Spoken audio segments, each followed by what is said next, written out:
আসসালামু আলাইকুম। সপ্তম শ্রেণীর প্রিয় শিক্ষার্থীরা, তোমাদের বিজ্ঞান বইয়ের ষষ্ঠ অধ্যায় পদার্থের গঠনের 3 নম্বর লেকচার আজকে। এই লেকচারে অধ্যায়টি শেষ হয়ে যাবে ইনশাল্লাহ। পার্ট 9 পরমাণুর কণা। গত দুটি লেকচার হয়েছে, যদি না দেখে থাকো দেখে আসো, তাহলে ক্লিয়ারলি বুঝতে পারবে ইনশাল্লাহ, আশা করা যায়। লেকচার 3-এ এই চ্যাপ্টারটি শেষ করার চেষ্টা করব। পরমাণু আকারে খুব ছোট। আমরা আগেই জানি যে পরমাণু হলো মৌলিক পদার্থের ক্ষুদ্রতম কণা, যার মধ্যে মৌলের গুণাগুণ কি অক্ষুণ্ণ থাকে। তারপরে এত ছোট যে খালি চোখে দেখা যায় না। আগেই বলছিলাম যে একটা ইট দিয়ে উদাহরণ দিয়েছিলাম। এমনকি সাধারণত মাইক্রোস্কোপ যন্ত্রের সাহায্যে না, তবে ইলেকট্রন মাইক্রোস্কোপের সাথে পরমাণু দেখা যেতে পারে। এখানে উল্লেখযোগ্য যে ইলেকট্রন মাইক্রোস্কোপের মাধ্যমে কোনো জিনিসকে তার আকারের তুলনায় কয়েক মিলিয়ন গুণ বড় দেখা যায়। ঠিক আছে, এখন প্রশ্ন হলো, এত ছোট পরমাণুকে ভেঙে কি আরও ক্ষুদ্রতম কোনো কিছু পাওয়া যায়? এখন একটা প্রশ্ন মনে আসে না যে এত ক্ষুদ্র, যেহেতু এই ক্ষুদ্রকে কি ভেঙে আর কোনো কিছু পাওয়া যায়, আর কোনো জিনিস বা কোনো এলিমেন্ট বা কোনো উপাদান পাওয়া যায় কিনা? ডাল্টনের মতবাদ অনুসারে পরমাণু অবিভাজ্য। অবিভাজ্য মানে কি, যাকে আর ভাঙা যায় না। ডাল্টনের এই মতবাদটি অনেক দিন পর্যন্ত সমর্থিত হয়েছিল, কিন্তু এক পর্যায়ে যে প্রমাণিত সত্য যে পরমাণুকে ভেঙে আরও ক্ষুদ্র কণায় পরিণত করা যায়। পরমাণুকে ভেঙে মূলত 3টি কণা। অর্থাৎ আমি যদি আবার একটু গল্পটা নিয়ে আসি, যেমন তুমি মনে করো এই যে একটা ইটকে ভাঙা শুরু করলো, একটা খোয়ায় রূপান্তরিত হলো, কয়েকটি খোয়ায়। এই খোয়া থেকে আরেকটি খোয়া নিলাম আমি, এই খোয়াকে তুমি আবার ভাঙা শুরু করে ভাঙতে এমন একটা পর্যায়ে আসলো, এখানে ছোটো ছোটো তুলনায় হলো। আবার মনে করো ছোটো দেখা যাচ্ছে না, তো আমি একটু একে বুঝিয়ে দিলাম। এই পদার্থকে তুমি যদি ভাঙো, আবার মানে খালি চোখে দেখা যাচ্ছে না, তুমি যদি ইলেকট্রন নবীকরণ যন্ত্রের সাহায্যে দেখো, তাহলে দেখতে পারবে যে একে যদি দেখা যায় এবং যদি ভাঙা হয়, তাহলে তুমি পেন পাবে, PEN। এ আবার কেমন কথা, কলম পাওয়া যায় নাকি? না, কলম না। পি মানে তুমি প্রোটন পাবে, প্রোটন মানে মনে রাখার জন্য একটা সুন্দর আর কি, মনে থাকবে বিষয়টা। ই মানে কি, ইলেকট্রন। আর অনেক ভাই বোন আছে যে পেন পাওয়া যাচ্ছে, পেন না, এটা মনে রাখার জন্য বললাম আর কি। পেন দিয়ে মনে রাখতে পারো, ইলেকট্রন প্রোটন, এন দ্বারা নিউটন। ঠিক আছে, নিউট্রন, সেই কথাই জায়গা বলছে। আমি এটা মুছে দেবো, যদি খাতায় লেখা দরকার লিখতে পারো। আধুনিক গবেষণায় প্রমাণিত হয় যে পরমাণু কেন্দ্রে থাকে নিউট্রন, প্রোটন, আর কেন্দ্রের চারিদিকে বৃত্তাকার কক্ষপথে ঘুরতে থাকে। একই ধরনের একটি পরমাণুতে সমান সংখ্যক ইলেকট্রন এবং প্রোটন থাকে। আমি মুছে দিয়ে একটু বলি। অর্থাৎ মনে করো একটা অফিসের কথা চিন্তা করো। একটা অফিসে কি কার্যক্রম হয়, অফিসের বাইরে কেউ থাকে, অফিসের ভিতরে কেউ থাকে। এখন অফিসের ভিতরে যে থাকে, সেই তো যে বাইরে আছে সে তো ওই টাইমে ভিতরে নাই। অর্থাৎ অফিসে তুমি যে ওই লোকটাই দেখতে পারবে, অর্থাৎ তার অবস্থান আছে। আর যে বাইরে আছে তাকে তুমি দেখতে পাচ্ছ না, অর্থাৎ ওই মুহূর্তে কি তারাই আর কি সেখানে স্থায়িত্ব লাভ করছে। অর্থাৎ আমি বুঝাইতে চাচ্ছি যে একটা পরমাণুর ক্ষেত্রে যদি বলি, এই পরমাণুর একটা কেন্দ্র আছে, সেন্টার। এই কেন্দ্রের ভিতরে পি এবং এন থাকে, মানে প্রোটন এবং নিউট্রন থাকে। আর এই যে বাহির বা কক্ষপথ, এখান থেকে ইলেকট্রন। ঠিক আছে, এই কথার অফিসের কথা দিয়ে উদাহরণ হচ্ছে, এইখানে কেন্দ্রে প্রোটন এবং নিউট্রন থাকে। অর্থাৎ এই যে পরমাণুর ভর, এই ভরটা আছে প্রোটন এবং নিউট্রনের যে ভর, পরমাণুর ভর কি সেম। আর ইলেকট্রনের ভরকে এই গ্রহণযোগ্যতা আনা হয় না, কারণ ও বাইরের কক্ষপথে ঘুরতে থাকে। আর একটা মজার বিষয় হলো, নিউক্লিয়াসের ভিতরে যতগুলো প্রোটন থাকবে, বাইরে ঠিক ততগুলো ইলেকট্রন থাকবে।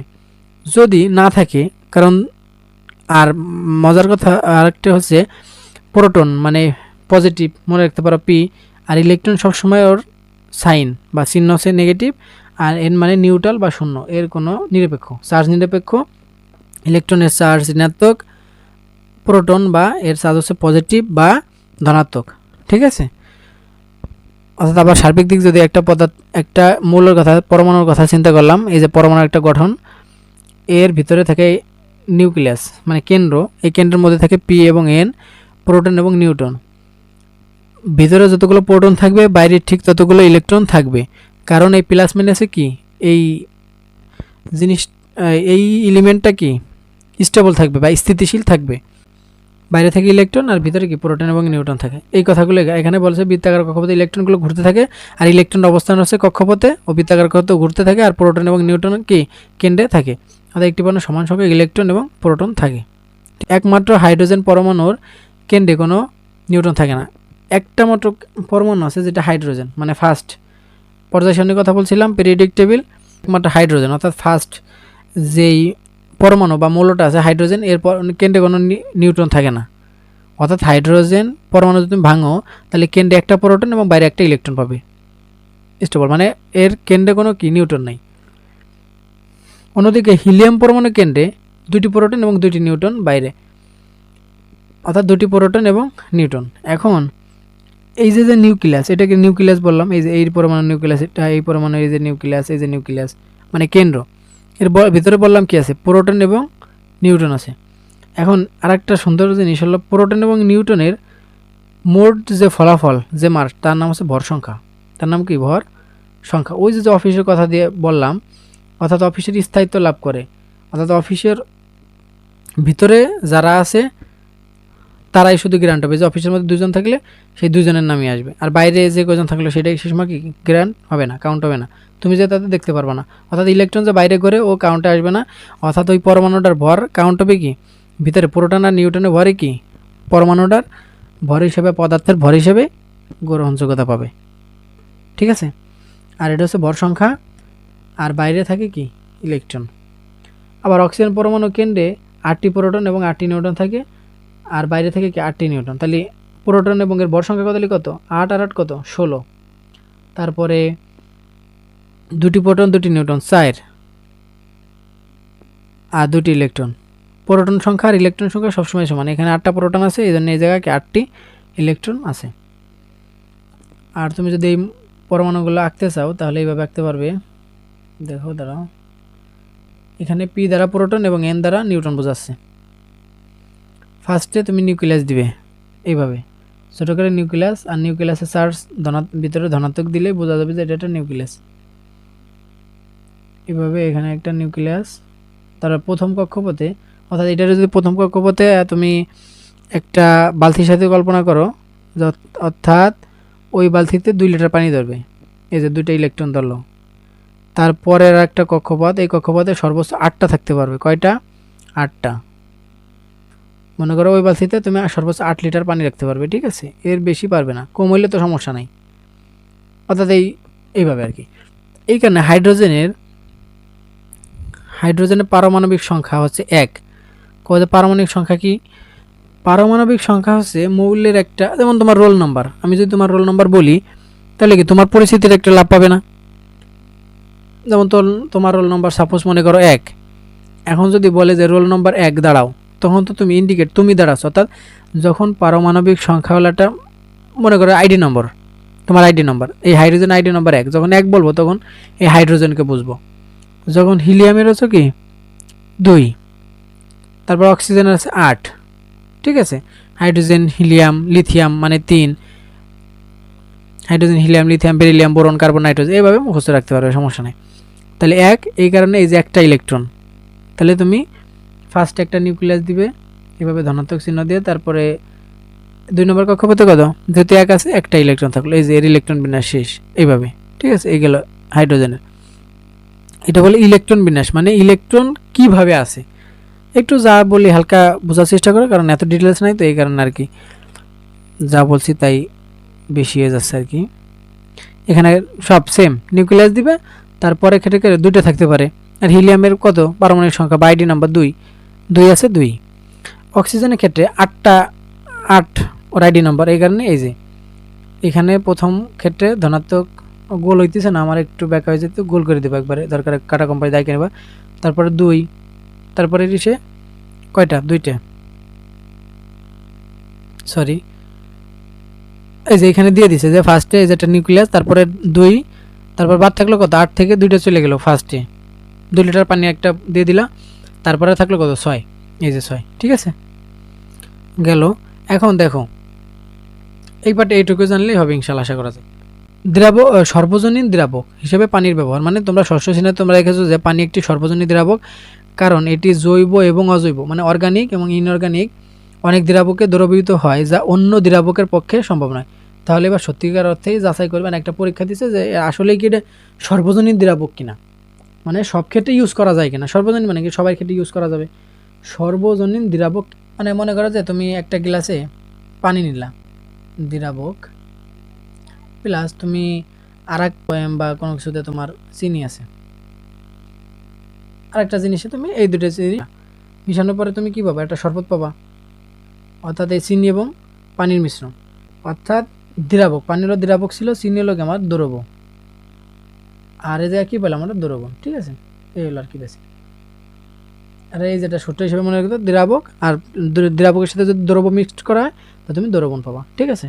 চিনির সাথে পানি মিক্স করলে চিনির শরবত পাবা, শেষ। সর্বজনীন দ্রাবক হিসেবে পানির ব্যবহার প্রদর্শন, মানে পানি যে সব ক্ষেত্রে ব্যবহার করা যায় তার একটি পরীক্ষা আর কি।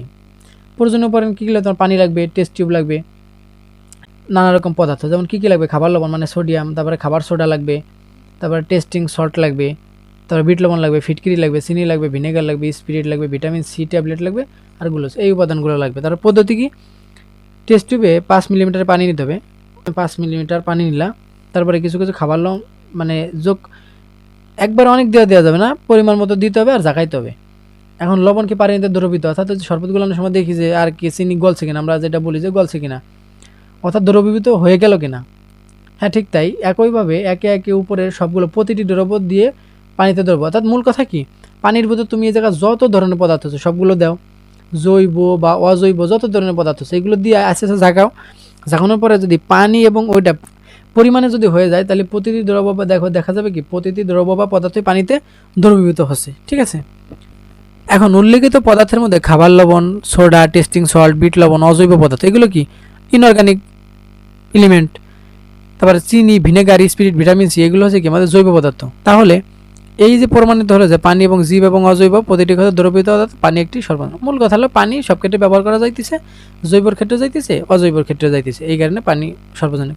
কিন্তু অন্য অন্য তরল পদার্থ যদি দেখি, পানির বলের জন্য একটা দ্রাবক নাও বা তরল পদার্থ স্পিরিট যদি নাও, দেখা যাবে কি পরীক্ষা করে দেখো এই স্পিরিটের সম্পূর্ণ মানে সব কিছু মানে দ্রবীভূত হইতেছে না, মানে গুলানো যাচ্ছে না সব কিছু, সোজা কথা দ্রবীভূত হচ্ছে না, হচ্ছে না। পানি ছাড়া বেশিরভাগ দ্রাবক যেমন স্পিরিট কম সংখ্যক দ্রবকে দেয়, তাই সেগুলো সর্বজনীন। অর্থাৎ মূল কথা ওখানে কিছু গুলানো যাইতেছে, কিছু গুলানো যাইতেছে না, এই কারণে এগুলো সর্বজনীন। এই হলো অধ্যায়ের শেষ। আর এই অধ্যায়ে আমরা যা যা শিখলাম মানে শর্টকাটে কিছু গুরুত্বপূর্ণ পয়েন্ট দিয়েছে, এই পয়েন্টগুলো একদম মুখস্থ রাখবা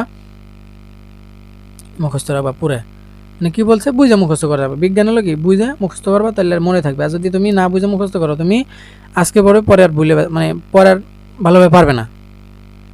এখানে বুঝে বুঝে মুখস্থ রাখার চেষ্টা করতে হবে এবং বুঝতে হবে। আগে ফার্স্টে এই লেকচারগুলো কমপ্লিট করবে, লেকচারগুলো কমপ্লিট করার পর বই সুন্দরভাবে রিডিং পড়বে, পরে পড়া দিবে, পড়া দেওয়ার পরে গাইড পড়বে, গাইড থেকে নমুনা প্রশ্ন যেগুলো আছে ওইগুলো কমপ্লিট করবে, যাতে তুমি পরীক্ষায় তুমি বুঝলা কিন্তু পরীক্ষা লিখতে পারলে না, তাহলে হবে না।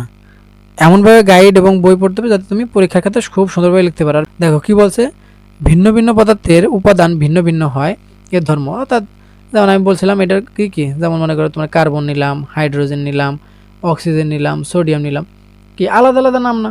তা আলাদা আলাদা যদি নাম হয় বা আলাদা আলাদা এলিমেন্ট বা পদার্থ হয় এর ধর্ম উপাদানও ভিন্ন, ধর্ম কি ভিন্ন, ঠিক আছে। এই কথা মৌলিক পদার্থের সময় একই ধরনের উপাদান দিয়ে তৈরি, অর্থাৎ ফান্ডামেন্টাল এলিমেন্ট যেগুলো আছে এগুলো কি একই ধরনের উপাদান, যেমন এই যে কার্বন, কার্বন দিয়ে তৈরি, হাইড্রোজেন তুমি এর মধ্যে, অর্থাৎ যে কথা বলছিলাম চাউলের ড্রাম, তুমি চাউলের ড্রাম থেকে কি যদি চাউল একটা নাও মানে গুণাগুণটা কি অক্ষুণ্ণ থাকবে। এখন যৌগিক পদার্থ একের অধিক পদার্থ, খিচুড়ি তো সবাই জানি বা বিরিয়ানি, তেহারি, এখন বিভিন্ন ধরনের উপাদান দিয়ে তৈরি হয়েছে, এগুলো তুমি বিভিন্ন ধরনের মৌলিক পদার্থ। তো ফার্স্টে যেমন চাউল আলাদা ছিল, ডাউল আলাদা ছিল বা মাংস টাংস এগুলো আলাদা ছিল, যখন এক করে দেওয়া হলো তখন এগুলো যৌগিক পদার্থের মতো হয়ে গেলো, ঠিক আছে। তারপরে মৌলিক পদার্থের সমূহ পরমাণু নামক ক্ষুদ্র ক্ষুদ্র, অর্থাৎ এই যে মৌলিক পদার্থগুলো আছে এগুলো পরমাণু নামক ক্ষুদ্র ক্ষুদ্র কণা দিয়ে তৈরি। অর্থাৎ আমরা জানি যে মৌলিকের সাথে মৌল কানেক্টেড, আমরা প্রথম লেকচার যে করছি ইনশাআল্লাহ সে বুঝবে আসলে মৌল এবং মৌলিক আর যৌগের সাথে, ওটা তো আলাদা। এটা মানে একটার সাথে আর একটা রিলেট করে পড়বা, তাহলে তুমি পড়াটা ভালোভাবে বুঝতে পারবা। যেমন মৌলের সাথে মৌলিক কানেক্টেড, আর এই মৌলের সাথে মানে পরমাণুর কানেক্টেড। আর ওই ক্ষেত্রে কি অণু, মানে এটা এক দল ওইটার এক দল, মানে এর দ্বারা তৈরি হয়। যেমন 1+1 কত 2 হয়, তাহলে 1 হলো একটা মৌলিক আর 2 হলো কি যৌগিক। ঠিক আছে, এইভাবে মনে রাখবো। মানে 1 হলো মনে করো যে মৌল আর 2 হলো যৌগ। ঠিক আছে, এখন ওই যৌগকে বিভিন্ন ধরনের হতে পারে, যেমন 4+5 কত 9 হইলো, ভিন্ন ভিন্ন। আবার 1+1 আবার 2, মানে মনে করো কি এই যে 2+2 সমান সমান কত 4 হইতে পারে, তাহলে সেটাও তো কি যৌগিক হইলো। কিন্তু তারপর যে 5+3 দেই তাহলে কি 8 হইলো, মানে যেমন সংখ্যা।